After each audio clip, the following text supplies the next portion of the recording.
Kebeli bo ni pi baro gi bapet ikan ni ke video ha ni ke por. Te ni ke jing pen bena halor ke jing lat admission.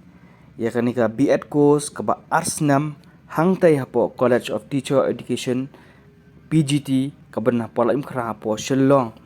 Te namta gitu ki ba em ban long ni kai ni ka ban long ni kai ni bi ka ban yo kam long hi kai.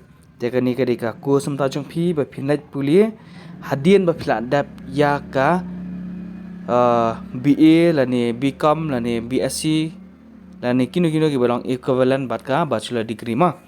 Okay to.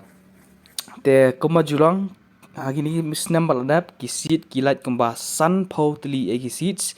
Te ngakerman hagi ni kesnam kan long kum tahi. Namar kim bat jing tep ba company na halor ka official website te ni advertisement ba shio na po ka Shillong Times khubor Shillong Times. Te ngakwa man pembenalang spi baro ma. Te kabaong hang ni ba ngan puli kan bato ni handian College of Teacher Education Shillong online application for admission to the 2-year B.Ed course will be open from the 1st of May till 17th of May 2024. Submission of hard copies will also have to be done to the college office.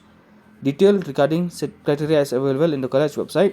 Katu website ma. Janganlah percang tu website kambat ajing tep halor kan ni ka benta teki ong ba ha ka sitarik jong u banai mi ma.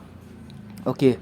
Te lalu kin iForm lalu filak ban apply kemelong ni nadu sitarik jong banai mi bat kelas dia ka de du kanyu tarik jong banai mi arjar pusau.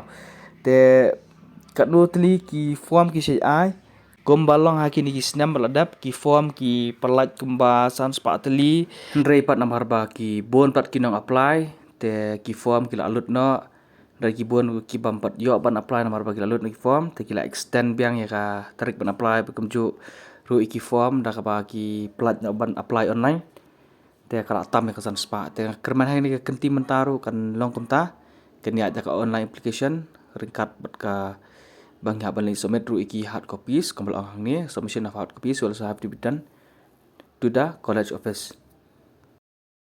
Te kambal ang ni ka details regarding criteria is available in the college website. Jangan percang ban check na po ka official website jong ka you College of Teacher Education PGT kam syam ai jing tep halor kan ni haduk mentah te ngangat kini kising ban kin sa ajing tep te kan ni ka official website jong kan ni ka College of Teacher Education PGT te kan sabuk ka link pada description ni kan ni ka link ba pin yo ban poi direction kan ni ma te kum no pin check notification pi let yang ni po ba tho enter website entah facility ni ki lightly ki line balong kum ki dot kini Pilit yang tu nang ta pinsa like kini bato admission 2024.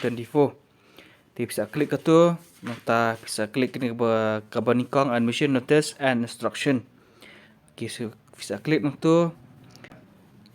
Ha kini kepor kambat penmi dengan apa hadu sitarik jong banai mi kembang ni mah. Te kumnu ban apply kumnu pin check i kriteria nang ni bet ma pin check mah. Te tang kini kijing pentep akan dia halor kini kijing lat emotion hati po PGT jong ke B.Ed course tengat pidang yai subscribe ni ke channel kana berpinyo iki jing pentep berki keyboard jing pernah kepor bobang habai berki result berkini kijing pernah mah te kumle sibon